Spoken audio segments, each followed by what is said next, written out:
All right, greetings, class. Welcome to week number four. That is right, week number four of your 7315 course, which is your management course. As always, I'm your professor, Dr. Jace K. Austin, and I apologize for the talking difficulties that I'm having right now. I am actually trying to suck on a cough drop at the same time that I'm talking to you all in order to not be coughing the entire time I'm talking through this lecture. Um, but I did want to record a check-in video. Hopefully, this one should be definitely under 30 minutes. Hopefully, we'll keep it at around 20 or so. And remember, you can speed these check-in videos up.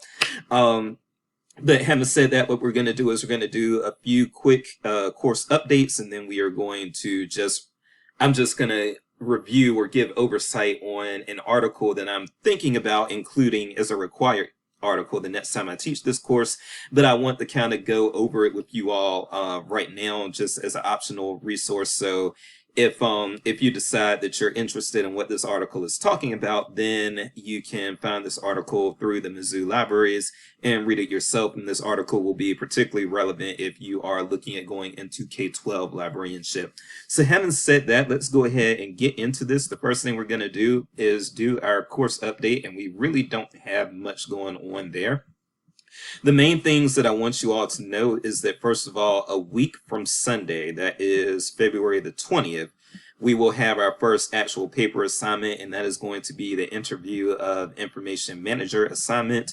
Again, that is due on February the 20th at 11:59 p.m. and it is worth 7 points. So make sure that you have, hopefully you've already selected somebody to interview for that assignment. If you don't, time is ticking. You need to do that this week. And with that said, yes, it's going to be 7 points of your grade, and I look forward to reading those. Also, the second course update that I want to offer is that I finished grading the case studies, which were, excuse me here. Okay, so there are my case studies there. Your unit one case studies, those are the ones that I finished grading. And I am very pleased with the work that you did with your case studies. So go ahead and keep that up. I have not graded unit two yet, which was due on February the 6th. So having said that, I'm working on getting those finished now. But if you match the effort that you did in unit one, then your unit two is going to be perfectly fine. If I see that there was a decrease in effort from unit one to unit two, then you might lose some points there. But all things considered, everybody actually got a perfect score on the unit one discussions. And I mean, unit one case study. And so that means that you all are doing a fantastic job there, and you just need to keep it up. So what I'm seeing, again, this is my first time teaching this course, but I liked what I saw with that first group of case study responses. And so I think that as long as you all keep up that effort, then we are going to have a very solid semester. So those are really the only course updates that I have. And from there, let's do a little bit of an overview of this article. Okay, so first things first, and the reason I really wanted to get into this really was because I am seeing that, well, I shouldn't say I'm seeing a particular thing, but one of the students in this course did contact me and ask me if a school librarian would count as a manager for that manager interview assignment. And it was a very good question. And one thing I'm going to say to that is, do not let people talk. For those of you who are going into K-12 school librarianship, don't let people act like you are not managing that space just because you might be the only librarian there, and then you might have two library assistants who don't have librarian rank 1 or 2 or 3 working for you, but mostly you are the person who manages the day-to-day operations of that K-12 library. That is thankfully I don't see it that much, but I do see sometimes people who are from academic or public libraries acting almost in a snobbish way, acting like their librarianship or especially their library management is more legit library management than what you find with somebody who manages a K-12 library. No, no, no, no, no. You have so much stuff that you're responsible for in a K-12 library that it is just as legitimate of librarianship and library management as any other type of library management. So don't let people bully you or be snobby to you about that. If you are a K-12 librarian, yes, K-12 librarians are, if they are the only librarian, the only person with librarian rank, and they report directly to a principal or a vice principal or even the school board. I don't know how that really works.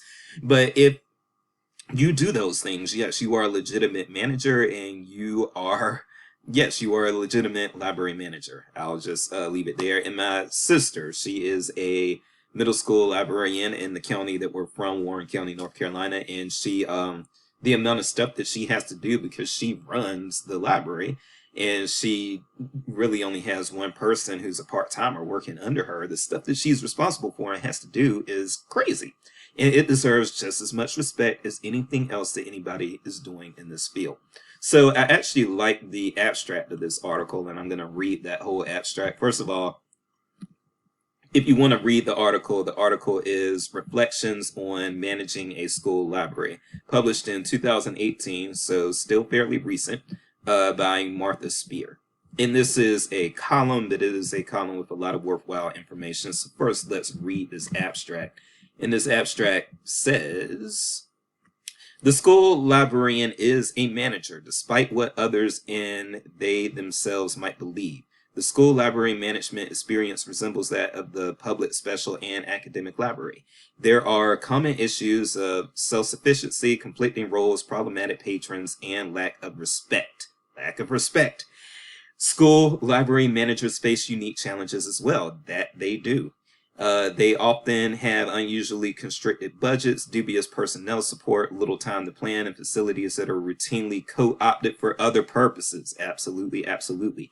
They are expected to be technology experts and teach on a regular basis. They act as local parentes for their patrons. They must not just promote their services, but advocate for their existence, because there are some school systems, some major school systems that are phasing out their school librarians, and this is not the time for it, especially with these attacks on critical race theory and these attacks on LGBTQ plus materials and that sort of thing.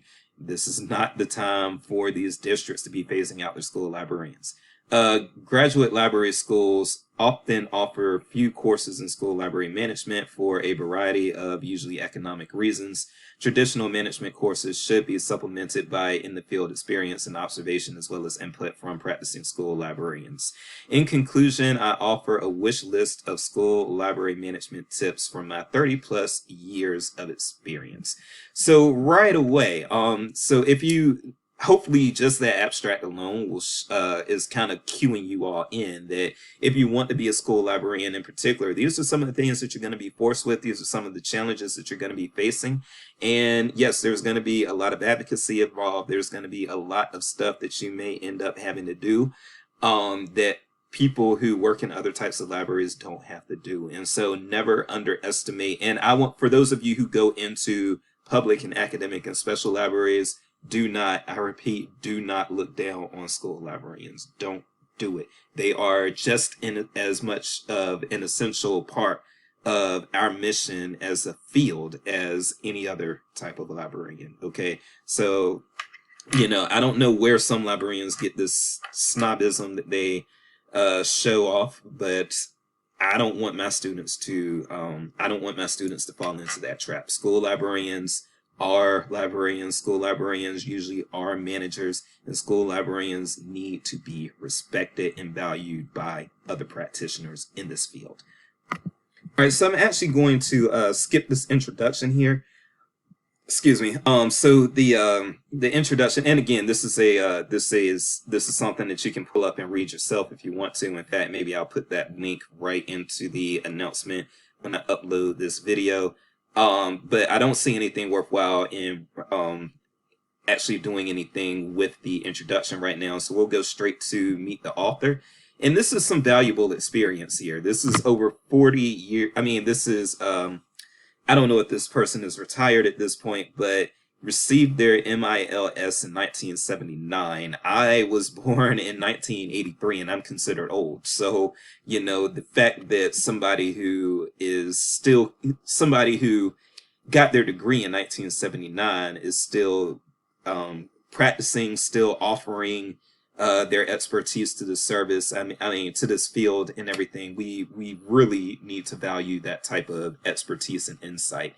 And so, what I'm going to do is you can read a little bit about the types of libraries that she's managed and everything. But I'm going to go ahead and scroll down to I really wanted to zero in on what's in this particular paragraph right here. So, overseeing staffs of 0 to 16. First of all, let me just tell you all that if you are going into K-12 librarianship today, you are probably not going to have a staff of 16 people.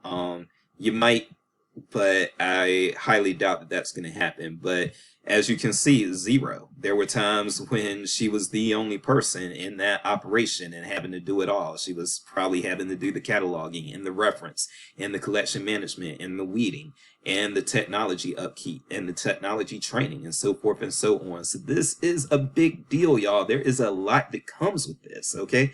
And I just need to keep reiterating that. But even with probably even with her more limited staffing numbers, she still went on ahead and did a lot of programming. She had role-playing games, she had Def Jam poetry, readathons, open mic nights, all of these various things. And so that's something that you all are going to that's something that I put in there and that I wanted to highlight because I think that it shows a lot of resolve to really just do all the things that she was charged with doing during the day, and then to still make time for those programs and everything. That is a lot. And again, that speaks to the hard work and the effort and the care that our school librarians offer. Okay. All right, so the next section that we go into is the school librarian as manager. And I would say with this, again, there's a lot that if you're interested in K-12 librarianship, this is something that you will probably want to go over and consider. One of the things that really, really stood out with me here is that, yes, school librarians, don't think that this is some pie job where you're going to have like all of the support from the teachers and from the parents and from the school board and from the administration. No, no, no, no, no. School libraries, as we've seen in recent months, are very much low-hanging fruit and easy fodder for attack for a lot of politicians out here, because a lot of politicians are going to try to say, hey, by making these materials available to our precious children, that if you are making things about race available to them, and most of what you see, by the way, in these school libraries, because there's been a lot of talk about critical race theory, a lot of what you see in these K-12 libraries that they're talking about as if it's critical race theory is not teaching critical race theory. One of the books that got targeted a lot down in Texas was just a book of it was about a black boy who found himself at a white school, and the associated adjustments and pain that he had to go through in order to actually succeed at that school, which as somebody who went to as a black person who went to a very white undergraduate school in UNC Wilmington, I can relate to that. I was probably too old for that book, but at the same time, when you find yourselves in those environments, it is different. And so I would say, if you're a white student who doesn't understand, I would say, have you attended, or did you even consider attending an HBCU? Because I can also tell you that there's an adjustment for white students who go to historically black colleges, especially if they did not have that type of upbringing where they were around a lot of black people growing up. So, and then LGBTQ materials, those are always targeted things that teach kids about how just basically normal and okay it is, for instance, to be trans, or to be to not be heterosexual, or to have parents who are of the same gender, or those sorts of things. Those things are coming under attack. And so our school librarians are really, really when they say they serve a population who may be indifferent or ignorant or sometimes even hostile, you might not even need that sometimes. Again, this article was published in 2018. So maybe things have picked up since 2018. I'm not really sure. I think we just keep getting more and more divided. It's been that way since 9/11. From where I stand, that it seemed like the country just got divided at 9/11, and then it just got more and more and more polarized. And so, yeah, you're going to deal with that hostility. You're going to deal with teachers who are going to try to get you to babysit their classes. You're going to deal with admins who, in school boards, who are caving to pressure from local voters and not really looking out for what's going on with the students. Because one thing that you also have to realize, if you're a K-12 person in particular, is that your constituents don't vote. So when people, like, I've never been a school librarian, but I've been a public librarian and I've been an academic librarian. And one thing that I can say is, people who frequent the public library, a lot of times those are adults. Of course, kids go to the public library as well, but a lot of your public library people, they're adults, they're people who vote. And so they can advocate for their own interests if they vote. Same for academic libraries. A lot of the people who use academic libraries are faculty and students. So faculty, of course, they get to advocate for what's in their best interest, because faculty is what makes the reputation of a research institution in particular. And then as far as students, they're paying tuition. So of course they're going to have a lot of say in but when it and they vote with their tuition dollars, and some other things that they can do through student government and that sort of thing. But when you're talking about K-12, these are kids who are under 18 and still need, they still need an advocate, but nobody is really advocating for them. It's a lot of times their parents that are making the decisions and putting the pressure on, and the parents are dictating what they want their kids to be exposed to, as opposed to the kids getting that opportunity for themselves. So that's something to keep in mind. So that's those are some things that get discussed when you talk about the school librarian as manager. And so, yes, with the various challenges that school librarians have to tackle, a lot of times their training, especially in recent years, has become more and more general. And there's good reason why not every school library job requires a ALA accredited degree. It's because those librarians, they need a special type of training in order to really, really advocate for and serve a base of constituents who cannot make their voices known at the ballot box. All right, and that don't pay tuition and those sorts of things unless you're dealing with a private K-12 school. But even then, it's usually their parents paying the tuition. They're not taking out student loans for that. All right, let's go to the next session. Staffing. One thing that you're going to want to keep in mind is that if you go into school librarianship, you are probably going to have to wear many hats. You're probably going to have to be the cataloger and the person who checks books in and out, and the person who has to serve as a teacher for some lesson plans for the library and that sort of thing. You do one-shot instructions just like academic librarians do. You do management. You do collection development. You do have to deal with challenges, and it can be a very isolating and lonely experience if you're the only person or the only degree professional in that environment. So that's something you're probably going to want to take a look at. Okay.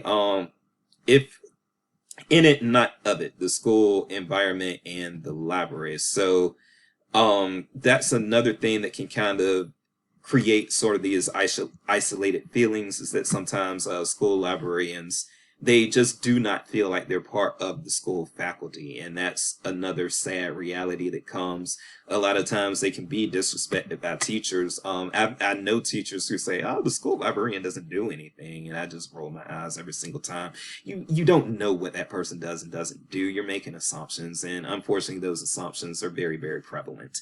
And they're unfortunate. So, there is that isolation if people see you as different and not one of us, if the teachers see you as not one of us, because again, you as a school librarian, you are probably going to be doing a little bit of teaching, so you need to be respected for that. Okay, let's pause. All right, now I've already talked about a few things about personnel. If you want to kind of read more about that, then go ahead and also just if you want to learn more about that, then just pull up this article and read it for yourself. Because I do need to try to keep this under 30 minutes. I'm sorry that it's going to go over 20. But yeah, let's talk really quickly about the budgeting issues. And again, if you want to learn more, just go ahead and pull this article up. But the thing is, what we are seeing is these budgets for these school libraries, they keep getting compromised, if not even entirely phased out. One problem that you're finding in school libraries these days are that a lot of administrators and a lot of school boards and that sort of thing, they just don't think that these are necessary anymore. Why do we need book space when there are ebooks and people are reading stuff online and everything? And so they will co-opt that space, and really with co-opting that space, they will also just put the librarian in kind of a difficult situation, because the librarian is trying to figure out, okay, how do I still provide reading materials when, when the books are gone, you know what I'm saying? Or how do I still provide those materials when I don't have a budget to buy new books, or when people are scolding me for weeding things that need to be weeded? People can get really weird about weeding. They will see like a bunch of books in the dumpster that were weeded, and they think, oh no, the library is, they're throwing out the books, they're destroying the books, and that is not what's going on. But like, you can find some libraries that still have, books on how to develop your 1985 Kodak film, and maybe that is good for one or two libraries to have, and then other libraries can get it through interlibrary loan, but that doesn't still need to be on the shelf. And people get so protective over books that they don't oftentimes realize that, hey, these students need new books, they need up-to-date books, they need books that don't use outdated terms, you know what I'm saying? So, these are the types of things that we have to be on the lookout for when it comes to our collection development, if we are going to serve the school librarians. Oh, sorry, and not just collection development, but then also just in general things that need to be considered as far as budget challenges that you're going to deal with in the school library, because libraries in schools can be low-hanging fruit. They just can be. And when people try to ask things, that's a lot of times where they look. So let's go on to the next thing. And the next thing is technology issues. And this, again, can be kind of a cluster. It can be kind of just a mess. So when you talk about technology issues, one of the things that people don't think about is that the school librarian, yes, and my sister can tell you all about this, the school librarian is kind of seen as the person who actually has to fix and manage all the equipment as well. And these days, you have a lot of districts that actually do things like check mobile devices in and out that students can actually take home with them. So it's not just like the old type of computer lab that a lot of us who are millennials will remember, the computer labs in the library and everything. And, just having things related to the computer lab that that somebody had to help you out with. But nah, these people are actually trying to manage technology that is actually being taken home by students. And a lot of times it comes back in bad shape, or it comes back with bugs in it, or it comes back with things deleted, or things that are objectionable actually still on the and you have to figure out how to when it comes to dealing with technology, you still have to figure out how to make sure that the students do not that what the previous student did, for instance, on a piece of loaner equipment, that it's not accessible to future students who check out that material or check out that technology, because that's a privacy issue. And yes, our school librarians are still bound to respect privacy issues and that sort of thing.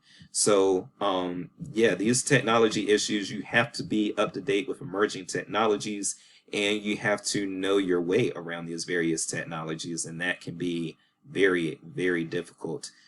Patron issues. So there are going to be times when our school librarians don't actually have real education backgrounds or education degrees, didn't do they didn't do school student teaching or anything like that, and then they find themselves just with a class full of a lot of kids who might be disobedient, a lot of kids who might be just hormonal, a lot of kids, my wife is a school teacher and she'll tell you, these kids go through things and these kids have a lot going on with their hormones and, they're not knowing conflict resolution and all of these various things. So you get that going, and yes, when you haven't been trained and don't have an education degree to deal with that, then yes, your patrons being these children, they may have they may provide you with another set of issues that you're not necessarily trained for and that you just kind of have to learn on the job. And you also have to know who your kids are. If you're in an elementary school, you're going to have a different set of challenges with your kids than if you're in a middle school or a high school. I hate to say it, but I'm going to keep it real. If you are in a wealthy area or an affluent area, then your kids may act differently from kids who are from lower socioeconomic backgrounds. You know what I'm saying? There is culture. There are culture nuances. So yes, if you have kids who are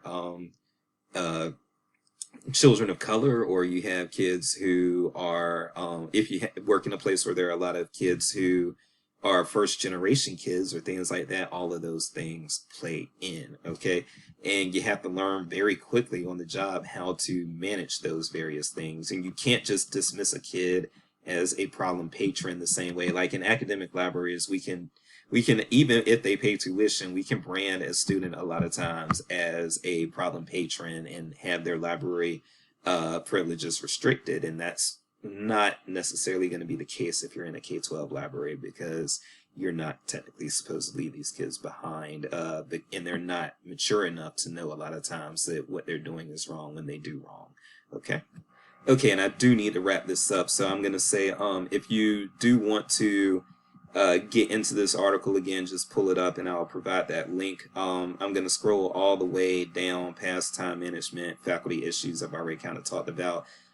This can go a little bit in parallel with the technology things, so I'm going to skip that and I'm going to go down to programming. So programming can be difficult. A lot of times what you're going to want to do when it comes to programming is possibly have volunteers, be they parents, somebody in the PTA, whatever, but somebody who can help with programming. That is always good, because programming is something that I shouldn't say all, but a lot of school librarians want to do, but then, where's their time to do it? And then Jill of all trades, knowledge and skill set. I've touched on this earlier, but again, I'm just going to say it. If you are going into K-12 libraries, just know that your role probably won't be as specialized as the role of people in public and academic libraries. You're probably going to want to do it all. And a lot of people actually get energized from having to do it all. So that's not necessarily a bad thing, but just know that that's something that you may contend with, but you may be surprised. You may actually enjoy it and be surprised. Advocacy, you are going to have to advocate as a school librarian, and so you're going to have to advocate for better budgets, for better facilities, for the ability to retain controversial materials, and so on. Be ready to have those fights and know how to leverage your allies when having those fights. I'm going to skip the course things there and just scroll down to here and just again remind you that yes, know yourself. Politics are everywhere. Don't be surprised by how political things get around children. Everything revolves around children in politics. Not everything, but a lot of things. And children are a soft spot that a lot of politicians exploit. Building bridges. Yes, build your bridges, build them with everyone, custodians, secretaries, admin, PTA, school board, whoever you can. And if you have the ability to be active, then definitely try to be active in state, local, and national library organizations. So yes, I did hit pretty much that 30-minute mark. So I am going to cut it off here and allow the video to be uploaded. Sorry about that. I am Dr. J, so we're going to finish this race. Just keep running. You all are going to be fantastic. I already know it. And I will see you next week, and we will have our first sync session week after next, I believe, on February the 22nd. So until then, have a good one and keep up with the assignments in the class. Later.